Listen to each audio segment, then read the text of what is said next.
Ustazah yang dirahmati Allah. Assalamualaikum warahmatullahi wabarakatuh.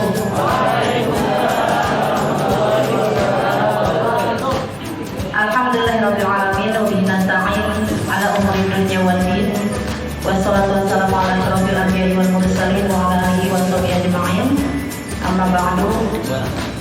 Yang sama-sama kita hormati para sekolah FTIP Al-Hikmah, Ustazah Khaira Handayani SPD, yang sama-sama kita hormati para wakil bidang yang mohon maaf tidak bisa saya sebutkan satu persatu, namun tidak mengurangi rasa hormat dan takdim saya, serta tak lupa yang sama-sama kita hormati, mohon maaf Bang SIP Al-Hikmah Ustadz Abdul Rahman, serta para ustazah yang dimuliakan oleh Allah Subhanahu wa taala. Tak lupa narasumber kita hari ini yaitu Ustazah Rahimah SEI SPD.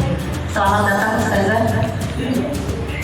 Alhamdulillah wa syukurillah, pada hari ini kita sama-sama dipertemukan oleh Allah Subhanahu wa taala dalam acara kegiatan pengibasan. Mohon maaf ya, bukan pengibaran ya,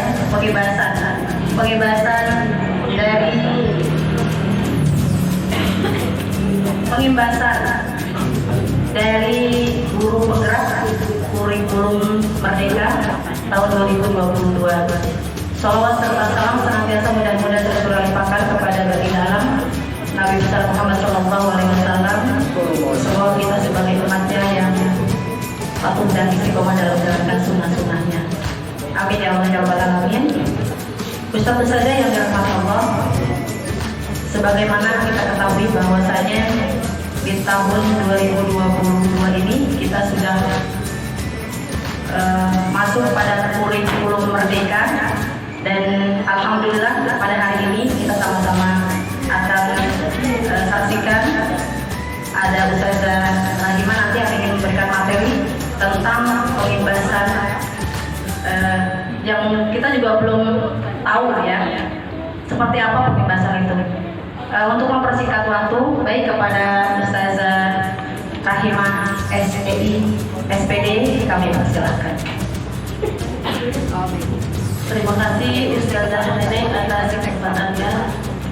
Bismillahirrahmanirrahim. Assalamualaikum warahmatullahi wabarakatuh. Alhamdulillahirabbil alamin. Alhamdulillahirabbil alamin. Wa nasta'inu wa nastaghfiruh wa na'udzu bika min shururi anfusina wa min sayyiati a'malina. May yahdihillahu fala mudilla lahu wa may yudlil fala hadiya lahu. Asyhadu an la ilaha illallah wa la syarika lahu wa asyhadu anna Muhammadan abduhu wa rasuluhu la nabiyya ba'dahu. Alhamdulillahirabbil alamin. Serta syukur kita haturkan kepada Allah Subhanahu wa taala yang telah melimpahkan rahmat-Nya kepada kita semua, sehingga pada kesempatan hari ini kita diberikan oleh Allah kemudahan untuk dapat berkumpul di ruang rakam ini dalam rangka pengimbasan atau berbagi ilmu gerak yang saya dapatkan kepada ustaz dan ustazah yang ada di STIP Al-Hikmah. Selawat serta salam juga tak lupa kita hadirkan kepada Nabi besar kita Muhammad Rasulullah SAW, serta keluarga dan sahabatnya yang tetap komitmen dengan hidup Islam hingga yang berakhir. Insya Allah termasuk di antara kita. Amin ya rabbal alamin. Pertama-tama yang saya hormati Kepala Sekolah STIP Al-Hikmah Ustazah Khaira Handayani SPD, yang saya hormati Wakil Kurikulum Ustazah Ita Handayani SEI SPD, yang saya hormati Ustaz Ahmad Fauzi SPD selaku Wakil Kesiswaan, dan yang saya hormati Ustaz Nuryadi SPD selaku Wakil Quran, dan yang saya hormati saat ini Ustaz Abdul Rahman ya sebagai Litbang Yayasan yang hadir pada kesempatan ini, Ustaz Abdul Rahman MPD, beserta Ustaz dan Ustazah yang saya banggakan. Apa kabar semuanya Ustaz-Ustazah? Alhamdulillah luar biasa, semangat baru berprestasi Allah.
memberi penghargaan dapat meningkatkan motivasi belajar anak. Ini setuju ya?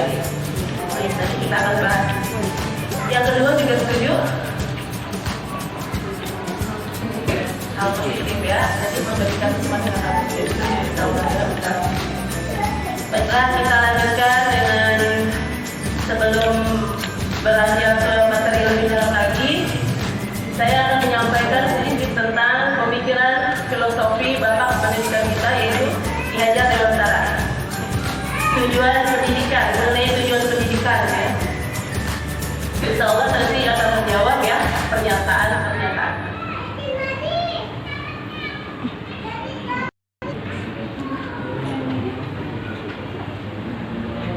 Ya, menurut filosofi Ki Hajar Dewantara, Bapak pendidikan kita, Ki Hajar Dewantara, tujuan pendidikan adalah menuntun murid sesuai dengan kodrat yang dimilikinya, baik kodrat alam maupun kodrat zaman, untuk mencapai keselamatan dan kebahagiaan yang setinggi-tingginya, baik sebagai manusia maupun sebagai masyarakat. Jadi guru itu ibarat petani, murid bibitnya, dan lingkungan sekolah adalah tanahnya. Petani akan memilih dan merawat bibit tersebut dan melindunginya dari hama, dan juga mempersiapkan tanah yang subur, digemburkan, diberi pupuk agar bibit dapat tumbuh menjadi padi yang subur, bukan menjadi tumbuhan yang lainnya. Jadi sesuai dengan kodratnya. Jadi tugas kita sebagai guru adalah menuntun, mendidik dengan penuh cinta dan kasih sayang, dengan memberikan pembelajaran yang menyenangkan dan bermakna sesuai dengan kodrat anak, dan juga mempersiapkan lingkungan yang nyaman dan aman untuk anak agar murid bahagia. Nah, agar murid bahagia. Jadi murid bahagia terlebih dahulu, kita buat kondisi sekolah bahagia gitu ya. Kalau murid sudah bahagia, dia akan bebas berpikir, bertindak, mencipta, dan mampu untuk menghasilkan karya-karya yang bermanfaat, dan akan jadi lebih kreatif ketika murid sudah bahagia.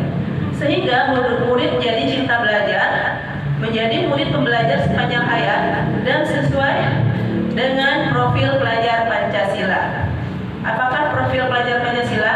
Insya Allah Bapak dan Ibu sudah tahu ya, Ustaz dan Ustazah ya. Nanti kita bahas di sini kalau belum tahu. Nah, bagaimana caranya mempersiapkan lingkungan yang aman dan nyaman bagi murid, agar murid dapat merdeka belajar tanpa ada tekanan, ancaman, atau rasa takut baik pada gurunya ataupun teman-temannya. Bagaimana ya? Yaitu dengan cara budaya positif. Jadi kita menerapkan budaya positif di sekolah. Konsep budaya positif, apa aja sih konsep budaya positif? Yang pertama, perubahan paradigma teori kontrol. Yang kedua, disiplin positif dan nilai kebajikan universal. Yang ketiga, kebutuhan dasar manusia. Kemudian teori motivasi perilaku manusia. 5, posisi kontrol restitusi, keyakinan kelas. Terakhir, segitiga restitusi. Insya Allah akan kita bahas satu persatu. Nah, budaya positif, apa sih budaya positif? Budaya positif adalah merupakan perwujudan dari nilai-nilai kebajikan atau keyakinan universal yang diterapkan di sekolah yang berpihak pada murid. Ya, jadi budaya positif itu kebiasaan-kebiasaan ya artinya. Sedangkan positif adalah baik, berarti kebiasaan baik yang sering dilakukan. Jadilah dia budaya positif. Budaya positif diawali dengan perubahan paradigma tentang teori kontrol atau pengendali gitu ya. Selama ini mungkin kita sebagai guru merasa berkewajiban mengontrol, mengendalikan murid agar mereka bisa memiliki perilaku yang sesuai dengan yang kita harapkan, seperti itu ya, mungkin seperti itu. Nah, ini yang harus dirubah. Nah, ini ada kegiatan kepala tangan. Nah, saya berharap Ustaz dan Ustazah mempraktekannya biar kakak. Ya, Ustaz yang sebelah, Ustazah sebelah kiri, mohon maaf di dua baris ya, saling berhadapan. Yang sebelah Ustaz juga saling berhadapan. Ya, berpasangan. Ya, mungkin dengan Ustazah yang di sini saling berpasangan gitu ya. Ya, kemudian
sebuah ilusi.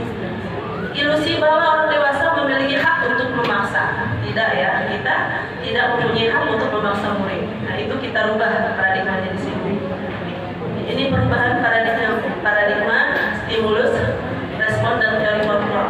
Jadi kita mencoba mengubah orang agar sama abad kita. Ya, padahal harusnya kita berusaha memahami pandangan orang lain tentang dunia. Itu teori kontrol ya. Kemudian dilihat sebagai suatu kesalahan. Nah, ini kebanyakan kadang-kadang kita lakukan ya. Ketika murid ingin memukul temannya, langsung kita salahin. Kamu kok mukul gitu ya? Sakit dong teman gitu ya. Kan kita kadang-kadang suka begitu ya. Kamu lagi gitu ya. Padahal kita nggak tahu semua perilaku itu memiliki tujuan. Kenapa dia mukul? Pasti punya tujuan dan punya alasan. Kemudian orang lain bisa mengontrol saya? Tidak bisa ya. Hanya Anda yang bisa mengontrol diri Anda. Anda tidak bisa mengontrol orang lain. Kemudian pemaksaan ada pada saat rujukan gagal. Tadi nggak ada yang rujuk ya. Jadi nggak ada yang gagal. Nah, kalau di sini murid-murid dipaksa gitu ya, akhirnya karena tidak mau menuruti kita. Tapi kalau di teori kontrol ada kolaborasi dan konsensus untuk menciptakan pilihan-pilihan baru. Jadi ada pilihan-pilihan baru. Model berpikir menang kalah, model berpikir menang. Itu teori kontrol. Kemudian kita masuk ke disiplin positif ya. Jadi teori kontrol ini sangat berkaitan dengan disiplin positif gitu ya. Jadi disiplin positif apa sih disiplin itu? Disiplin itu dalam budaya kita ya, makna kata disiplin adalah sesuatu yang dilakukan seseorang pada orang lain untuk mendapatkan kepatuhan. Kecenderungan umumnya adalah menghubungkan kata disiplin dengan ketidaknyamanan ya, adanya pemaksaan atau tertekan gitu ya. Jadi bukan dari yang kita hargai. Nah, berasal dari kata bahasa Latin, disiplin itu adalah belajar. Jadi disiplin itu artinya belajar. Disiplin ini membuat orang menggali potensinya menuju sebuah tujuan apa yang dia hargai. Jadi disiplin positif adalah menumbuhkan kesadaran dalam diri anak untuk mencapai tujuan mulia atau prinsip mulia berdasarkan nilai-nilai kebajikan universal. Jadi kesadarannya yang ditumbuhkan ya untuk mendapatkan. Jadi yang dia yakin ya, tanpa adanya tujuan untuk mendapatkan sogokan, ancaman, hukuman. Maka motivasi intrinsiknya terbangun sehingga menggerakkan motivasi dari dalam diri untuk mencapai tujuan mulia yang diinginkan. Itu yang disiplin positif. Kemudian nilai-nilai kebajikan universal apa sih? Nilai kebajikan universal adalah nilai kebajikan yang sifatnya sifat positif manusia yang merupakan tujuan mulia yang ingin dicapainya, gitu ya. Kemudian tujuan anak Indonesia adalah nilai universal yang ingin dicapainya adalah menjadi pelajar profil Pancasila. Apa sih profil pelajar Pancasila itu? Yang pertama, beriman, bertakwa kepada Tuhan Yang Maha Esa dan berakhlak mulia, gitu ya. Jadi itu yang ingin dicapai oleh anak-anak kita ya, anak-anak murid kita. Berkebinekaan global, bergotong royong, kreatif, berpikir kritis, dan mandiri. Nah, jadi sesuai dengan teori kontrol tadi, itu tumbuh dari dalam dirinya ya. Jadi kesadaran yang berasal dari dalam diri untuk melakukan kedisiplinan. Nah, untuk melakukan kedisiplinan tadi, kita semua manusia mempunyai 5 kebutuhan dasar. Apa itu? Yang pertama adalah bertahan hidup, yaitu survival. Ya, contohnya aja misalnya ada anak yang suka mengambil makanan teman-temannya ya. Kemudian kita marah-marah aja, padahal kita tanya dulu ya, kenapa dia mengambil? Mungkin dia tidak dibawakan bekal makan siang oleh orang tuanya.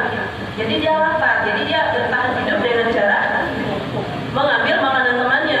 Jadi 5 kebutuhan dasar manusia ini jika tidak dipenuhi dengan positif, pasti akan dipenuhi dengan negatif. Maka kita sebagai guru harus memenuhi kebutuhan dasar murid ya.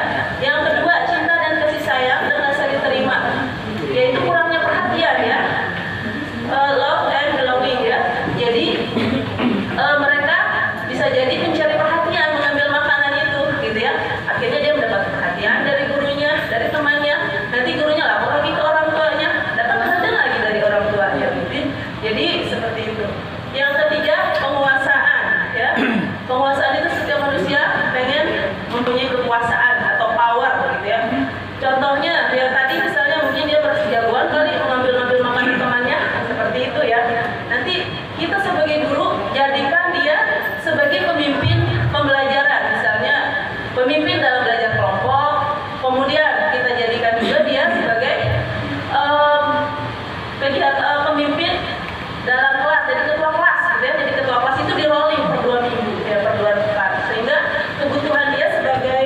untuk berpuasa itu terpenuhi.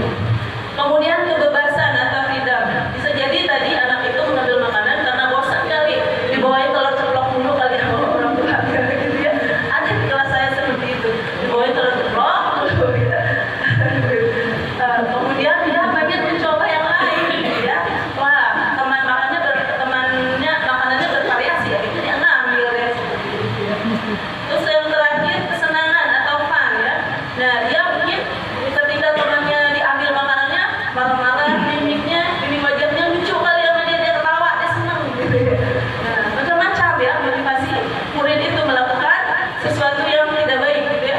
Nah, tugas sekolah yang bisa memberikan pembelajaran menyenangkan agar dia tidak mencari kesenangan yang negatif yaitu mengambil. Nah, kemudian teori motivasi perilaku manusia. Nah, manusia itu dia berperilaku pasti ada dorongannya. Apa aja? Yang pertama, ya, untuk menghindari ketidaknyamanan atau hukuman. Ya, karena hukuman dia menghindari, untuk menghindari ketidaknyamanan dia berperilaku disiplin. Murid melakukan disiplin karena takut hukuman apa yang akan terjadi apabila saya tidak melakukannya. Nah, ini termasuk motivasi apa, Ustazah? Motivasi ekstrinsik, ya. Kemudian yang kedua, untuk mendapatkan imbalan, ya. Jadi murid itu berperilaku untuk mendapatkan imbalan, ya. Apa yang akan saya dapatkan jika saya melakukan ini? Ini termasuk juga motivasi ekstrinsik. Kemudian yang ketiga, untuk menghargai diri sendiri. Nah, ini yang kita harapkan tumbuh dalam diri murid. Saya akan menjadi orang seperti apa bila saya melakukannya, gitu ya. Ini adalah motivasi intrinsik. Inilah teori motivasi perilaku manusia yang kita harapkan tumbuh pada murid. Kemudian disiplin dengan identitas gagal. Kenapa sih kok disiplin tapi identitasnya gagal? Kenapa ya? Coba kita lihat, ternyata dengan hukuman sesuatu menyakitkan harus terjadi seperti yang kita coba tadi ya. Seandainya murid ada yang datang terlambat di sekolah, kemudian dia dihukum lari keliling lapangan. Kenapa kamu terlambat? Kita udah marah, mimik wajahnya juga, gitu ya, nada suaranya juga, postur tubuhnya juga kayak marah gitu ya. Kemudian dihukum lagi keliling lapangan, itu murid tersakiti gitu ya, hatinya sakit gitu ya. Kemudian juga teman-temannya melihat dia dipermalukan. Nah, itu bisa berdampak jangka panjang bagi murid. Dia akan malu dan bisa jadi dia bersama guru yang menghukum dia. Ya, makanya kita jangan memberikan hukuman yang mendadak pada murid. Kemudian korban mendapatkan keadilan. Nah, ini misalnya dia ngomong temannya, terus kita bilang, kok kamu berhubungan? Kenapa? Kata kita ya, kita marah sama dia. Kan mendapatkan keadilan korban itu. Tapi si murid yang tadi dia bisa jadi akan dendam gitu ya sama temannya yang mengadukan dia, gitu ya. Kemudian perilaku pasif agresif meningkat. Jadi ya, dia dendam pada temannya yang membuat dia terpukul, yang menyebabkan dia terpukul. Kemudian berlaku hanya di sebuah institusi, tidak berlanjut di kehidupan nyata. Jadi hanya di sekolah. Peraturannya adalah kamu harus. Anak merasa terpaksa. Kemudian identitas diri menjadi besar. Marah, rasa bersalah, dan rasa tak berharga. Itu ya. Kemudian memberikan penghargaan. Nah, ini Ustazah ya. Teori baru ini ya, berdasarkan riset dan penelitian juga ini ya. Yang pertama, ternyata penghargaan itu merusak hubungan. Kenapa merusak hubungan? Ternyata bisa menyebabkan orang iri gitu ya. Misalnya murid ini dikasih hadiah, kok dia terus sih yang dikasih hadiah, saya kapan gitu ya. Biasanya kan yang dapat hadiah itu kan yang belajarnya bagus. Kemudian murid yang tidak bisa, dia tidak akan mau mencoba karena dia udah yakin saya mah gak bakal dapat gitu ya.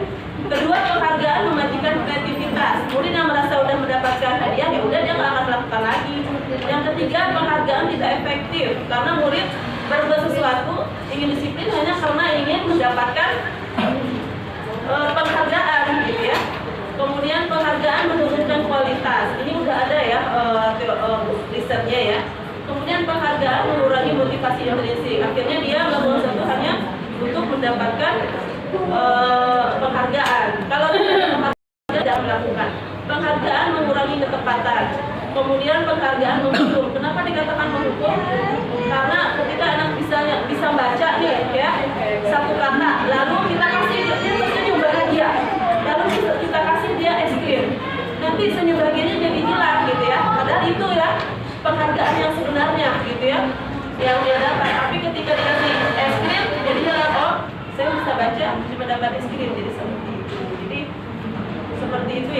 teori penghargaan. Nah, menurut artikel ya, dia udah melakukan riset gitu ya, mengungkapkan baik penghargaan maupun hukuman adalah cara-cara mengontrol perilaku seorang yang menghasilkan potensi untuk pembelajaran yang signifikan. Kemudian disiplin dengan identitas sukses. Ini contoh disiplin dengan identitas sukses. Yang pertama, konsekuensi. Sesuatu harus terjadi, tidak nyaman untuk murid. Jadi murid udah tahu gitu ya, kalau saya terlambat hukumannya pasti ini. Kalau saya tidak mengerjakan tugas di jam belajar, berarti istirahat saya nanti berkurang. Nah, gitu ya.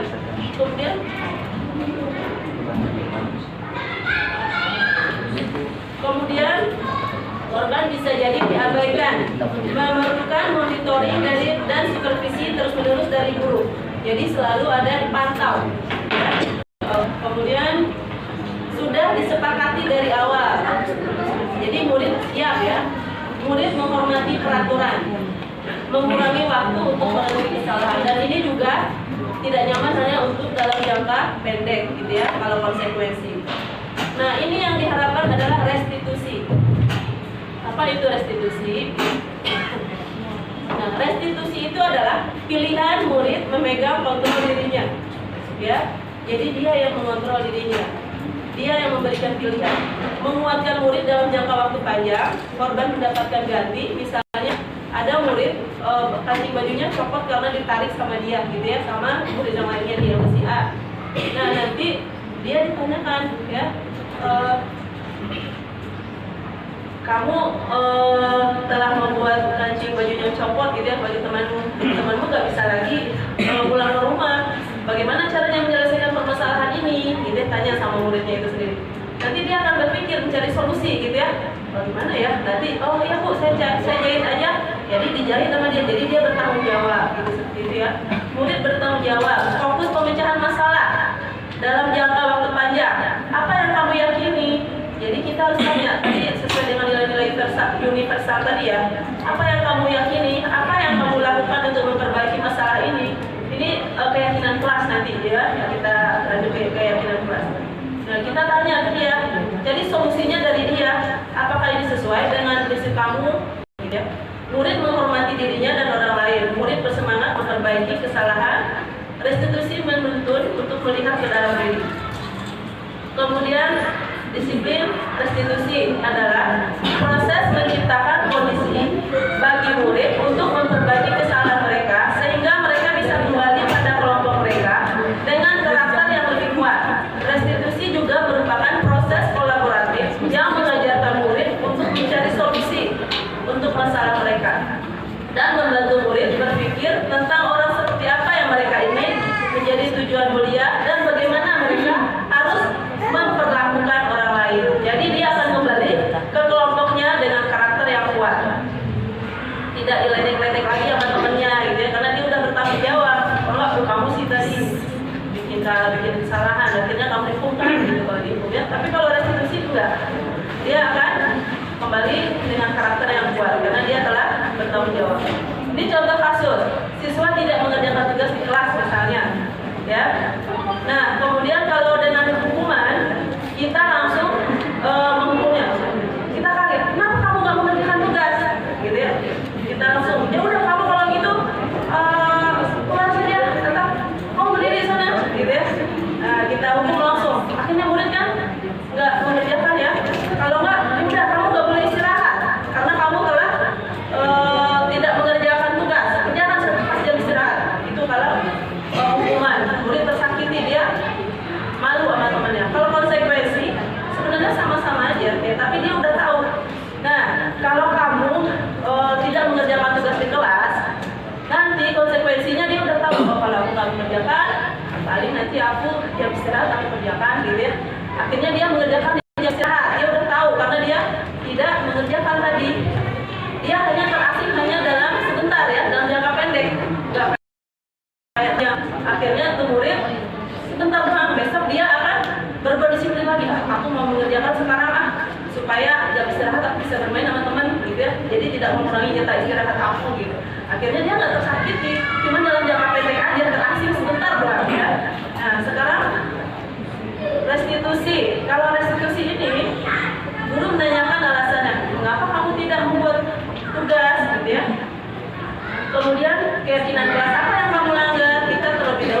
telah membuat keyakinan kelas ya. Apakah itu lebih baik, gitu ya?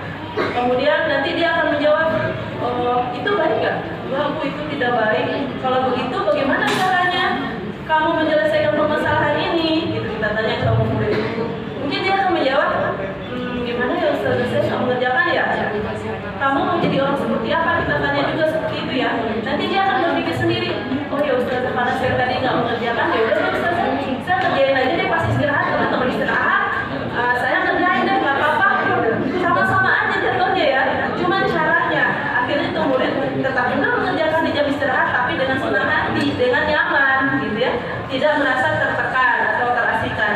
Nanti kalau temannya ada knowledge, nggak apa-apa, memang aku yang salah sih, gitu ya. Jadi kita tanya bagaimana cara kamu menyelesaikan permasalahan ini, itu kalau restitusi. Makanya penting kita terapkan restitusi, gitu ya. Nah di sini 5 posisi kontrol, ya. Nih, kontrol kita adalah sebagai penghukum, kemudian membuat rasa bersalah, sebagai teman, kemudian sebagai pemantau, kemudian sebagai manajer. Nah, ini Bapak Ibu, Ustaz-Ustazah selaku guru posisinya di mana? Ya. Atau teman kah, gitu ya? Atau pemantau? Kita bahas satu-satu. Nah, di sini kalau penghukum dia akan menghadir dan menunjuk-nunjuk dan menyakiti atau menyindir murid. Kamu ya, dengan mimik wajah yang menyeramkan. Awas kamu ya, gara-gara kamu nih, jadi begini. Jadi seperti itu.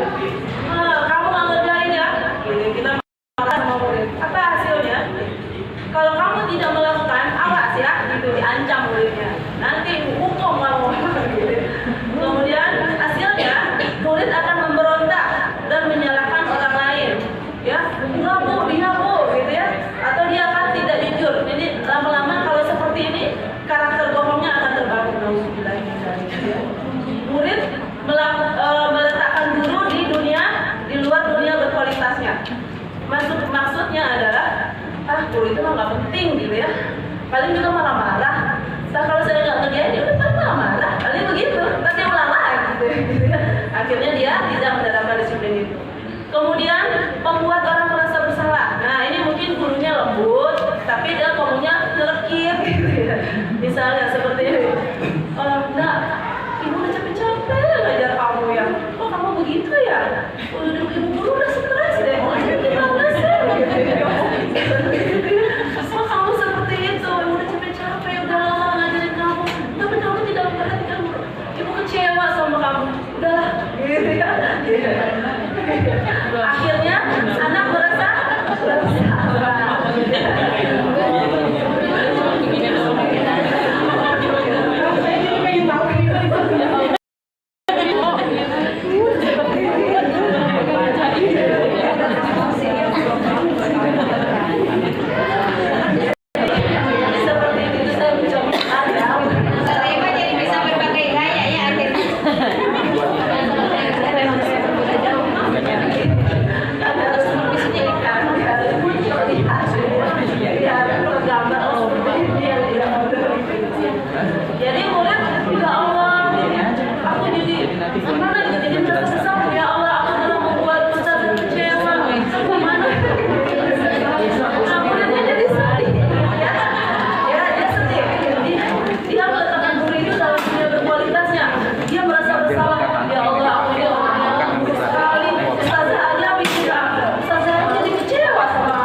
Nah, ini yang diharapkan tumbuh dalam diri murid, yaitu manajer. Mengajukan pertanyaan-pertanyaan. Apa yang kamu yakini? Apa yang bisa kamu kerjakan untuk memperbaiki masalah ini? Ini sebenarnya teorinya seperti Nabi ya, Nabi Muhammad Rasulullah SAW ketika bertemu dengan Jibril, malaikat Jibril, yaitu tentang ihsan ya, tentang hadis ihsan. Kan Jibril bertanya, menurut engkau apa sih ihsan itu, gitu ya? Dijawab oleh Nabi Muhammad, sesungguhnya yang ditanya tidak lebih tahu dari yang menanya. Itu jawabnya tanya Rasulullah. Nah, ini metode inilah yang dipakai untuk restitusi, gitu ya. Padahal ini teorinya dari orang luar ya, tapi kita malah dia gitu ya, sesuai dengan yang di hadis Muhammad. Kemudian menguatkan pribadi, gitu ya. Kemudian murid meletakkan dirinya sebagai individu yang positif dalam dunia berkualitas. Bagaimana caranya saya bisa memperbaiki keadaan ini? Ya, akhirnya murid akan mengevaluasi diri terus dan dia akan selalu memperbaiki diri. Nah, ini keyakinan kelas nih, Ustazah ya. Mengapa tidak harus peraturan saja? Mengapa harus keyakinan kelas? Nih, karena ya contohnya kita harus menggunakan dalam bila mengendari kendaraan roda dua, kenapa coba ya? Kalau cuma peraturan mungkin kita malas makainya ya, berat kepala.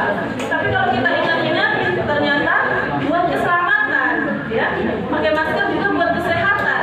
Akhirnya kita akan melakukan tumbuh kesadaran dalam diri kita untuk mendukung motivasi intrinsik kembali ke nilai-nilai keyakinan, menggerakkan seseorang dibandingkan mengikuti serangkaian peraturan-peraturan. Untuk keyakinan kelas kita masing-masing. Nah, ini contohnya peraturan kelas terlebih dahulu, baru keyakinan kelas, maka akan tercipta lingkungan positif. Jadi keyakinan kelas ini harapkan ada. Kemudian maka akan tercipta budaya positif. Nah, ini kegiatan membuat keyakinan kelas bersama kelas 3 Al-Biruni. Nah, saya sudah membuat keyakinan kelas bersama anak-anak. Ya, saya katakan dulu apa sih keyakinan kelas itu, gitu ya. Kalian ini mau seperti apa kelasnya? Mau bagaimana rasanya di kelas? Nyaman dan aman, gitu ya. Coba kalian bayangkan kelas impian kalian seperti apa, gitu ya. Nah, pertama-tama tuh murid jawab, Ustazah boleh nggak bawa HP? Ya, dan saya katakan, saya balik tanya lagi, kira-kira oh ya kita nggak jadi belajar, jadi main game, jadi mereka aja yang jawab. Nah, jadi terus kemudian mereka menuliskan ya, saya suruh juga setelah mereka memahami, saya suruh juga menuliskan ya, coba sekarang keyakinan kelas apa yang kamu inginkan di kelas kita. Ada yang menulis ingin bertanggung jawab, saling menghargai kayak karya orang lain, karena ada yang suka berkreasi di situ, dia pengen dihargai karyanya. Ada yang bilang tidak boleh membawa tanggung, gitu ya. Macam-macam ya. Nah, kemudian mereka tempelkan di papan tulis. Kemudian kita rangkum ya, saling menghargai dan bertanggung jawab. Kemudian kalau menjaga kebersihan kelas bersama seperti itu ya. Jadi kita rangkum menjadi keyakinan kelas yang bisa dihafalkan oleh murid. Ini keyakinan kelas yang sudah saya buat, gitu ya. Kemudian cara pembentukan keyakinan kelas yang diharapkan, gitu ya. Setiap kelas mempunyai ini. Yang pertama, kalimatnya bersifat abstrak. Bedanya dengan peraturan itu tidak abstrak ya. Contohnya, buanglah sampah, jaga kebersihan, gitu. Nah, tapi kalau keyakinan sama, kita jaga kebersihan kelas. Jadi abstrak, gitu ya, beda. Pernyataannya universal. Kemudian sesuai dengan kondisi sekolah agar mudah dipahami. Menggunakan kalimat positif. Jadi tidak ada kata tidak ada kata jangan, gitu ya. Jadi menggunakan kalimat positif. Mari, gitu ya, ajakan, gitu ya. Mari kita saling menghormati, saling menghargai, atau ya saling menghargai dan saling menghormati. Itu sudah kalimat mengajak, ya. Jumlahnya sedikit agar mudah diingat. Semua warga kelas dan sekolah dilibatkan saat membuat keyakinan kelas. Jadi kita bersepakat dengan anak-anak, dan juga ini diharapkan juga di semua kelas ada, gitu ya.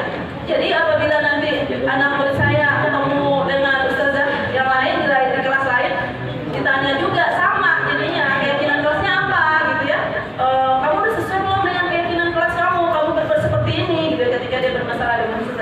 Jadi nyambung gitu ya. Jadi budaya sekolah itu bisa dapat tercipta di sekolah itu gitu ya. Jadi mari kita buat sama-sama yang mudah-mudahan ada di semua kelas, keyakinan kelas.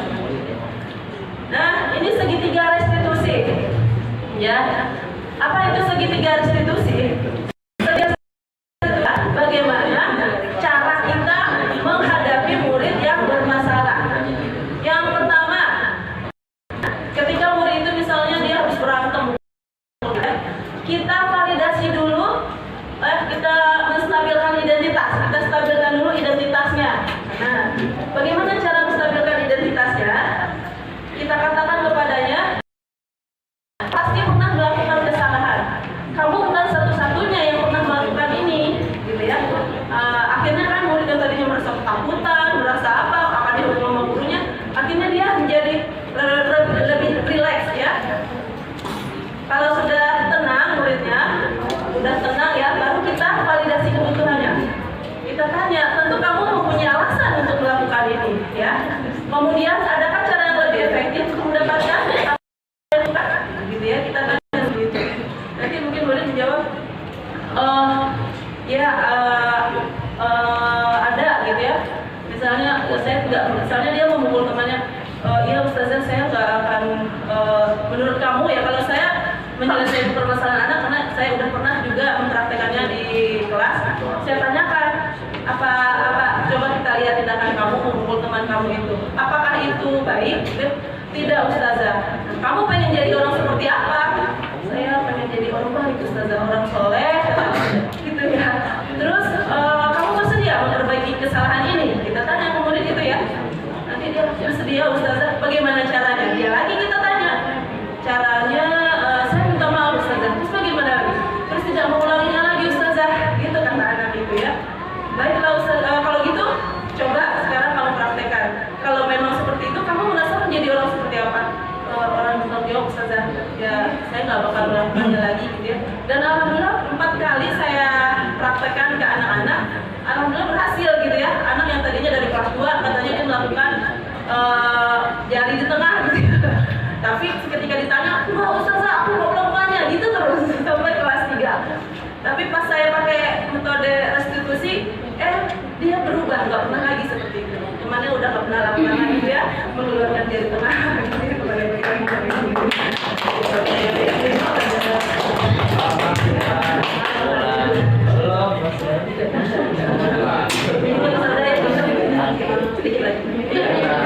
Sedikit lagi, kemudian yang terakhir kita tanyakan nilai apa yang telah kita sepakati, kamu ingin menjadi orang seperti apa.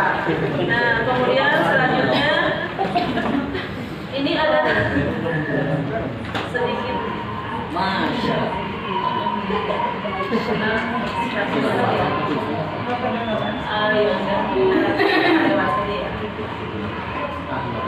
ini adalah contoh penerapan restitusi.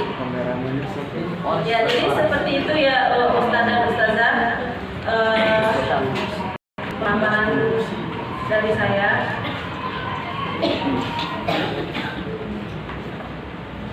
Ini juga contoh kasus kedua, ya. Saya lewatkan saja ya. Ini kata-kata yang untuk menstabilkan identitas bisa dipakai ya oleh ustaz dan ustazah. Cepat ya, cepat. Kemudian ada juga ini, ya, ini untuk validasi. Kemudian yang ketiga adalah menanyakan keyakinan kelasnya. Ya, jadi demikian yang dapat saya sampaikan ustazah. Mudah-mudahan kita dapat menerapkan budaya positif ini dengan membuat keyakinan kelas, kemudian dengan menerapkan segitiga restitusi, dan tidak lupa memperhatikan 5 kebutuhan dasar murid. Ya, saya sudahi dulu dengan baca doa Alhamdulillah alamin, dan saya serahkan kepada moderator. Ya, baik, jazakumullah khairan katsir Ustazah Rahimah yang telah begitu padat memberikan materi tentang pembahasan pada hari ini. Tentunya ustaz-ustazah yang berada di depan saya sudah mencatat ya yang ingin ditanyakan hari ini? Karena ini menurut saya sendiri pengetahuan baru ya buat kita semuanya tentang bagaimana menerapkan kurikulum merdeka, khususnya pada tadi materi-materi yang telah disampaikan oleh narasumber kita pada hari ini. Baik, kepada Ustazah yang ingin bertanya, kami memberikan kesempatan untuk 3 penanya dan kami cuma buka 1 komen ya, Ustazah. Ya, silakan kepada Ustazah, karena lebih banyak Ustazahnya nih daripada Ustaznya. Kepada Ustazah 2 orang, kepada Ustaz 1 orang dengan menyebutkan nama dan mengajar di kelas berapa. Silakan. Ya, Ustazah Yati Rosya, silakan. Diana mengajar di kelas 6. Baik, jadi menarik sekali untuk pembahasan tentang penguatan positif positif. Yang saya tanyakan, apakah disiplin positif ini yang tadi dengan restitusi tadi ini bisa diterapkan di segala anak dengan karakter yang berbeda? Atau bisa nggak? Jadi misalkan ada anak A yang diam, anak B kecicilan, anak C ini, pakai itu apa bisa diterapkan pada anak yang dengan karakter yang berbeda? Terima kasih.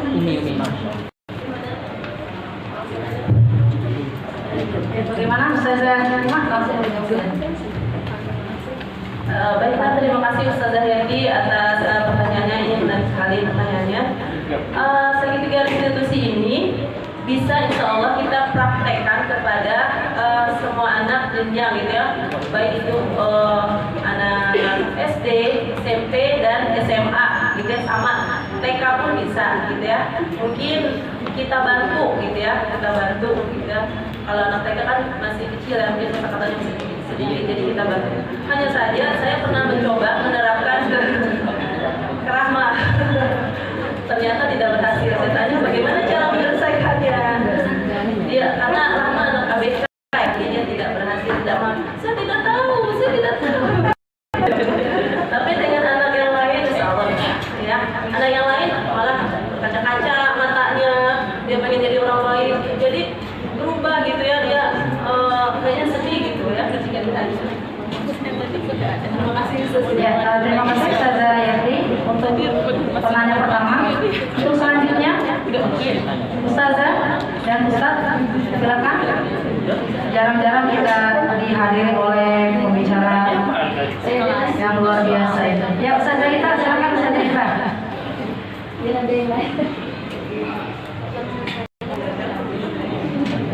Assalamualaikum warahmatullahi wabarakatuh. Pertanyaannya terkait dengan budaya sekolah itu kan memang sepertinya kalau saya perhatikan dari materi yang ada, yang kita lakukan salah semua kayaknya. Dari budaya sekolah yang udah disiplin dan lain sebagainya udah kita buat. Jadi bentuk awal dari murid berarti ya bisa diikut ya, bukan dari kita murid, tapi dari murid sampai ke budaya sekolah akhirnya gitu ya. Nah, pertanyaan saya, ketika tadi ditanya tadi itu mungkin kalau kelas atas, kalau saya ngajar kelas 5 itu mungkin anak-anak bisa diajak diskusi karena, nah jadi kamu apa yang harus kamu lakukan, apa yang sudah dia akan bisa menjawab. Tapi ketika di kelas 1 saja, kelas 1 itu kan masih kecil dan dia juga belum paham, bisa jadi memang saya itu mau bagaimana itu dia belum tahu, bisa jadi gitu ya. Jadi ada yang kita sampaikan tentang kebaikan-kebaikan gitu loh.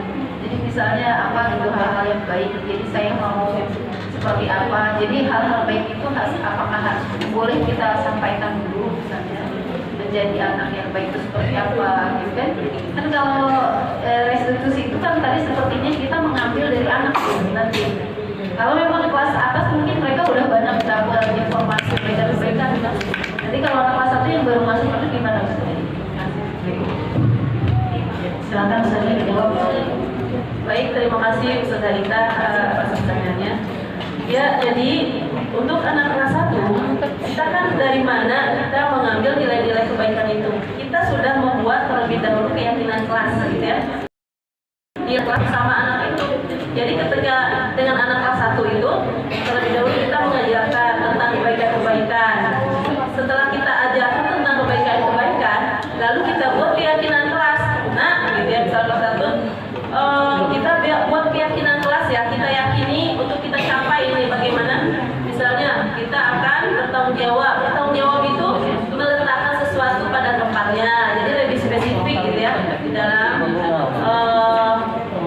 kurungnya gitu ya. Kemudian kita bikin gitu ya keyakinan kelasnya yang dapat dipahami oleh anak kelas 1, dan keyakinan kelas itulah nanti kita tanyakan bagaimana, nanti dia menjawab sesuai dengan keyakinan kelas. Jadi kita tanya bagaimana keyakinan kelas kamu, sesuai nggak dengan keyakinan kelas yang sudah kita sepakati gitu. Tanya sama anak kelas 1 tersebut, dia paham setelah kita ajarkan. Terima kasih. Ya, terima kasih Ustaz Zaita. Untuk penanya ketiga, silakan dari Ustaz. Silakan Ustaz. Halo, Ustaz. Ustaz Abdurrahman boleh? Ustaz, Ujang? Kayaknya pada tawadhu semua nih Ustaz. Ya silakan, satu lagi deh dari Ustazah. Ustaznya sepertinya tidak mau mengeluarkan suaranya. Ustazah Sri. Ustazah Vera. Ya, silakan Ustazah Vera.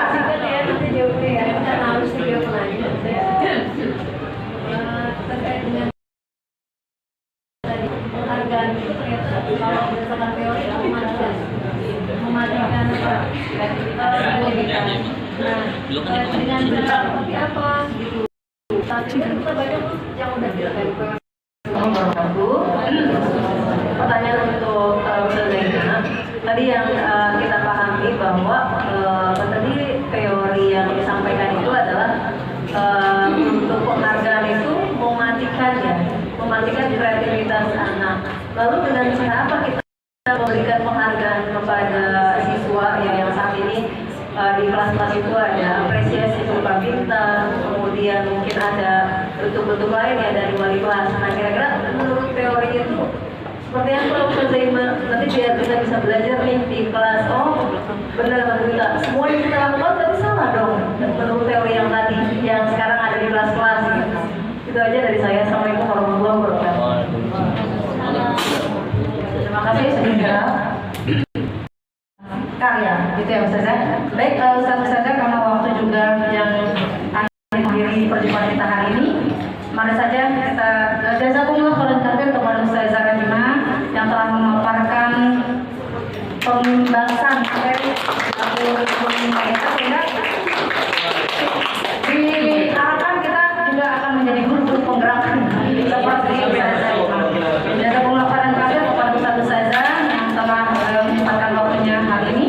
Kita tutup dengan sama-sama membaca hamdalah. Alhamdulillahirabbil alamin. Kalau ada sumur di ladang boleh kita menumpang mandi. Kalau ada umur yang panjang insyaallah kita akan berjumpa lagi. Dari saya mohon maaf dan batin apabila banyak kesalahan yang sudah saya perbuat dalam kata-kata saya. Bila itu wal hidayah, wa billahi